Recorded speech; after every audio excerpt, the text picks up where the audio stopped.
नमस्ते दोस्तों, स्वागत है हमारे इस YouTube चैनल एवं लर्निंग सेंटर में।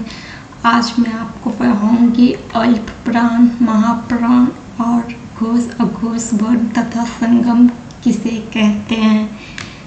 तो ये हमारा डे 9 है। अगर डे 8 तक आपने नहीं देखे हो तो मेरे चैनल में जाके देखे ना, और प्ले लिस्ट में आपको ऑल वीडियोज मिल जाएंगे। तो चलिए मैं स्टार्ट करती हूँ। अल्प प्राण, महाप्राण और घोष अघोष वर्ण तथा संगम आज मैं आपको पढ़ाऊंगी।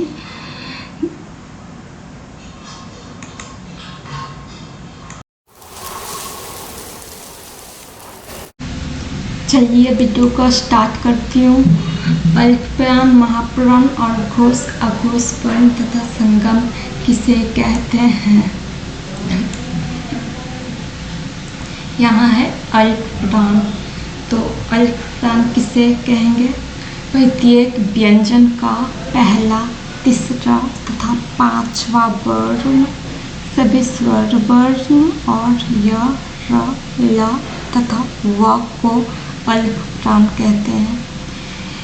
यहाँ कहने का यह तात्पर्य मतलब है कि प्रत्येक व्यंजन मतलब कवर्ग, चवर्ग, टवर्ग, तवर्ग, पवर्ग, तो ये सब हैं वर्ग व्यंजन, जिसका पहला, तीसरा, पांचवा वर्ण मतलब कवर्ग में कौन कौन से आएंगे तो क, ख, ग, घ, अंग, ये हमारे कवर्ग के अंदर आते हैं। तो इसी का पहला, तीसरा, पांचवें नंबर पे जो आते हैं वर्ण उसे अल्प प्राण कहेंगे। और साथ में सभी स्वर वर्ण और या, र, ल तथा व को अल्प प्राण कहते हैं, जैसे का, क, अंग आदि। तो कवर्ग में कौन कौन आएंगे क, ग, अंगा, ये पहला, तीसरा, पांचवा वर्ण अल्प प्राण कहलाएंगे। ओके। उसी तरीके से चवर्ग में, तो चवर्ग में कौन आएंगे तो पहले नंबर पे चा आएंगे, फिर तीसरा नंबर पे जा आएंगे, पांचवा नंबर पे ना आएंगे। उसी तरीके से तवर्ग में भी, तवर्ग में और पवर्ग में भी पहला, तीसरा, पांचवें नंबर पे जो आएंगे, जो वर्ण आएंगे उन्हें अल्प प्राण कहेंगे। और तथा सभी स्वर वर्ण, तो मैंने आपको बता रखी हूँ कि स्वर वर्ण किसे कहते हैं और स्वर वर्ण कितने होते हैं। तो स्वर वर्ण 11 होते हैं और साथ में य, र, ल तथा व। अगर आप सबको जोड़ोगे पहला, तीसरा, पांचवा, पांचों वर्ण का ये पहला, तीसरा, पांचवा वर्ण तथा साथ में स्वर वर्ण और या, र, ल, व को जोड़ोगे तो कुल मिला के अल्प प्राण हो जाएंगे 30। तो अल्प प्राण की कुल संख्या कितनी होंगे 30। याद रखना, अल्प प्राण की टोटल संख्या 30 होंगे, जिसमें वर्ग का पहला, तीसरा, पांचवा वर्ण आ जाएंगे स्वर वर्ण और या, र, ल, व। तो इन्हीं सभी को कहेंगे अल्प प्राण। और यहाँ एक बात और समझना, जिस वर्ण के उच्चारण में थोड़ा सा श्रम मतलब मेहनत या जोर कह सकते हो लगा के बोलना पड़ते हैं उसे अल्प प्राण कहेंगे। इसमें हकार जैसी कोई ध्वनि नहीं निकलती है। जैसे आप बोलोगे का तो का बोल दिए, इसमें कोई का के बाद कोई हकार जैसे उच्चारण या ध्वनि नहीं निकलती। इसमें अल्प प्राण मतलब अल्प मतलब थोड़ा सा श्रम लगा के ही बोलना पड़ती है। तो थोड़ी सी श्रम लगा के बोलना पड़ता है और इसमें हकार जैसी कोई ध्वनि नहीं निकलती, अल्प प्राण कहलाएंगे। और अल्प प्राण कैसे पहचानोगे तो किसी व्यंजन वर्ण का पहला, तीसरा, पांचवा वर्ण स्वर वर्ण और या, ल, व को अल्प प्राण कहते हैं। एग्जाम्पल यहाँ का, ग, अंगा दिए हुए हैं। इसी तरीके से चवर्ग, टवर्ग, तवर्ग, पवर्ग में भी पहला, तीसरा और पांचवा वर्ण तथा स्वरवर्ण या अलावा को अल्पप्राण कहते हैं। आई होप कि अल्पप्राण अपने अच्छे तरीके से समझ गए होंगे। इसकी संख्या 30 होते हैं। अब आते हैं महाप्राण। तो प्रत्येक व्यंजन का दूसरा और चौथा वर्ण तथा तरप्सा, मूर्धन्य दंसा और हा को महाप्राण कहते हैं। तो पहला, तीसरा, पांचवा को अल्पप्राण कहते थे और सभी स्वरवर्ण और यलायावा को। लेकिन यहाँ पे पहला, तीसरा, पांचवा वर्ण को छोड़कर जो बचे हैं दूसरा और चौथा, उन्हें हम कहेंगे महाप्राण। और महाप्राण के साथ आ जाएंगे तरप्सा, मूर्धन्य सा, दंसा और हा। तो आप समझ गए होंगे कि तीसरा और चौथा वर्ण कौन कौन आएंगे प्रत्येक व्यंजन में। तो कवर्ग का जो दूसरा और चौथा नंबर पे आएंगे तो उन्हें महाप्राण कहेंगे। तो दूसरा और चौथा नंबर पे कौन आते हैं, चौथा दूसरा वर्ण कौन है आपको बताओ। तो ये हो जाएंगे कवर्ग का खा और घा। खा और घा हमारे दूसरा और चौथा वर्ण है। उसी तरीके से चवर्ग में भी कौन आएंगे, तो छा और झा। छा और झा हमारे दूसरा और चौथा वर्ण है, जिन्हें महाप्राण कहेंगे।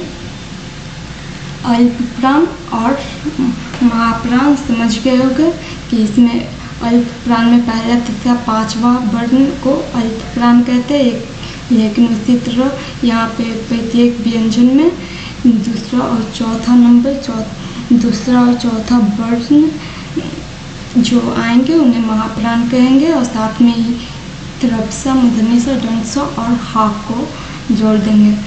तो दूसरा और चौथा पांचों वर्ग में दूसरा और चौथा नंबर पे जो आते हैं उन्हें जोड़ना और साथ में तरप्सा, मूर्धन्य सा, दंसा और हा को जोड़ना। तो इनकी टोटल संख्या हो जाएगी कुल मिला के 14। तो महाप्राण की कुल संख्या कितनी होती है, 14। तो समझ गए होगा दूसरा और चौथा वर्ण कवर्ग हो गए। चवर्ग, तवर्ग, तवर्ग, पवर्ग में जो भी दूसरा और चौथा नंबर पे वर्ण आते हैं वो कहलाएंगे महाप्राण। और साथ में तरप्सा, मूर्धन्य सा, दंसा और हा को महाप्राण कहेंगे। जैसे से समझो खा और घा, उसी तरीके से चवर्ग में हो जाएंगे छा और झा।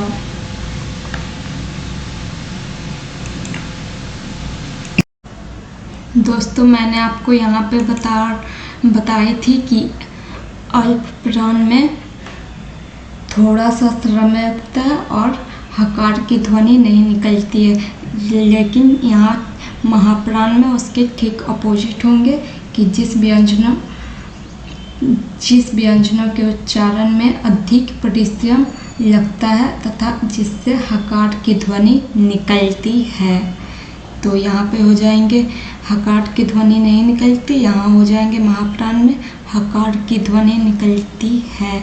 जैसे आप यहाँ खा बोलोगे तो खा का उच्चारण में, खा की ध्वनि में हा जैसे उच्चारण होते हैं ख ख, तो यहाँ पे हो जाएंगे। इसमें अल्प मतलब थोड़ा सा परिश्रम लगा के बोलनी पड़ती है और इसमें अधिक परिश्रम लगा के बोलनी पड़ती है। इसमें हकार जैसी कोई ध्वनि नहीं निकलती, इसमें हकार जैसी ध्वनि निकलती है महाप्राण में। तो जब आप बोलोगे खा तो खा बोलोगे तो आपको खा मतलब खा के उच्चारण में ध्वनि में आपको हा जैसी कोई ध्वनि निकलती है घा। जब आप उच्चारण करोगे तो हकार की निकलती है और इसमें अल्पप्राण में जैसे बोलोगे का तो इसमें हकार जैसी कोई ध्वनि नहीं निकलती है ग अंगा। तो इसमें अल्पप्राण में थोड़ा श्रम लगेगा और इसमें हकार की ध्वनि नहीं निकलेगी। महाप्राण में अधिक श्रम लगेंगे और इसमें हकार की ध्वनि निकलेगी। तो अल्प प्राण महाप्राण अच्छे से समझ गए होंगे। इसी तरीके से बहुत सारे एग्जाम्पल हो जाएंगे। आई होप कि आप अल्प प्राण और महाप्राण अच्छे तरीके से समझ गए होंगे।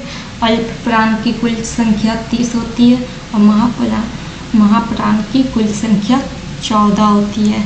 तो अल्प प्राण और महाप्राण आप अच्छी तरीके से समझ गए होंगे।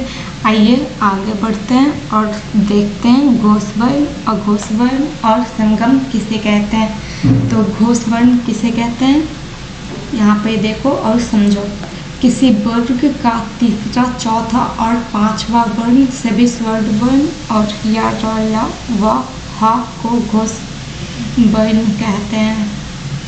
तो किसी वर्ग का वर्ग मतलब तो तुम सब अच्छे तरीके से समझ गए होगे कि वर्ग, कवर्ग, चवर्ग, टवर्ग, तवर्ग, पवर्ग, यही सबको वर्ग कहते हैं। और वर्ग के अंतर्गत कौन कौन आते हैं, तो क, ख, ग, घ, अंगा कवर्ग में आते हैं। चवर्ग में चा, छा, झा, झा, न। टवर्ग में टा, ठा, डा, ढ, न। तवर्ग में ता, था, द, ध, न। और पवर्ग में पा, फा, बा, भ, म आते हैं। तो कवर्ग में तीसरा, चौथा, पांचवा वर्ण कौन हो जाएंगे, तो कवर्ग में तीसरा, चौथा, पांचवा वर्ण जो आएंगे वो घोष वर्ण कहलाएंगे। और जो आते हैं ग, घ और अंगा, ग, घ और अंगा हमारे घोष वर्ण कहलाएंगे। मतलब किसी भी वर्ण का तीसरा, चौथा, पांचवा और सभी स्वर्ण वर्ण तो तुम जानती ही होगी 11 होते हैं।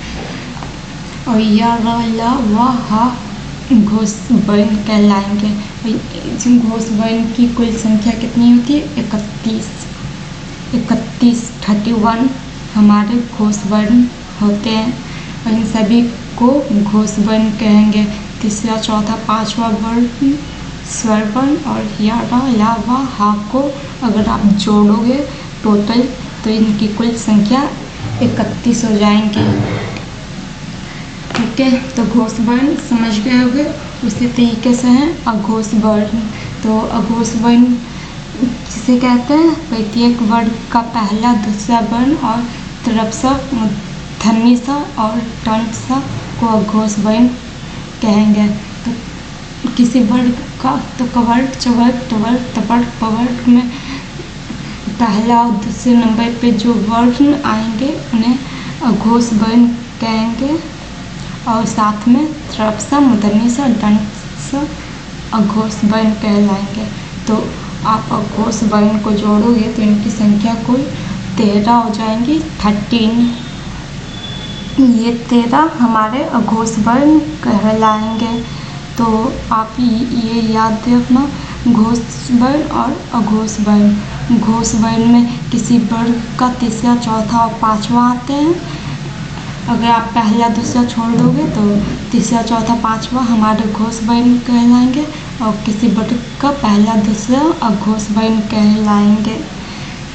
तो इन दोनों में डिफरेंस समझ गए होंगे कि पहला नंबर किसी वर्ग का पहला, दूसरा नंबर पे जो वर्ण आएंगे वो अघोष वर्ण कहलाएंगे। और किसी वर्ग का तीसरा, चौथा और पांचवें नंबर पे जो आएंगे वो घोष वर्ण कहलाएंगे। और यहाँ घोष वर्ण को ही साघोष भी कहते हैं। साघोष, घोष वर्ण को ही साघोष भी कहते हैं। तो आई होप कि घोष और घोष वर्ण समझ गए होंगे। आगे आती हूँ और देखती हूँ संगम किसे कहते हैं। तो संगम किसे कहते हैं, किसी शब्द के उच्चारण में जो विराम आता है उसे संगम कहते हैं। जब आप कोई शब्द बोलोगे, शब्द का उच्चारण करोगे तो वहाँ पे थोड़ी सी विराम आएगी, उसे हम संगम कहते हैं। किसी वर्ग के उच्चारण में जो विराम आता है उसे संगम कहते हैं। तो यहाँ एग्जाम्पल है, जैसे मत जाना। तो मत जाना के बीच में जब आप मत जाना का उच्चारण करोगे तो मत जाना के बीच में थोड़ी सी विराम आते हैं। मत बोल के आप थोड़ी सी स्टॉप हो जाते हो, मतलब वहाँ पे थोड़ी सी रुक जाते हो, उसके बाद जाना बोलते हो। तो मत जाना के बीच में विराम आते हैं। तो जो विराम ये शब्द के उच्चारण में जो विराम आते हैं उन्हें हम संगम कहते हैं। तो किसी शब्द के उच्चारण में जो विराम आता है उसे संगम कहते हैं। तो मत जाने के बीच में विराम आते हैं थोड़ी सी, उन्हें हम कहेंगे संगम। ऐसे शब्द को कहेंगे संगम। तो आई होप समझ गए हो कि अल्पप्राण, महाप्राण और घोष, अघोष वर्ण तथा संगम किसे कहते हैं। तो मिलती हूँ मैं नेक्स्ट वीडियो में, तब तक के लिए नमस्कार। वीडियो पसंद आए तो लाइक, शेयर एंड सब्सक्राइब करके रखना। ये हमारा डे 9 था। अगर आपने वर्ण विचार का डे 8 तक वीडियो नहीं देखे हो तो जाके हमारे चैनल पे और वीडियो के प्लेलिस्ट में भी आपको और वीडियोज मिल जाएंगे। चैनल के प्लेलिस्ट में आपको और वीडियोज मिल जाएंगे, तो जाके देख लेना। तब तक के लिए नमस्कार, जय हिंद। मिलती हूँ मैं नेक्स्ट वीडियो में।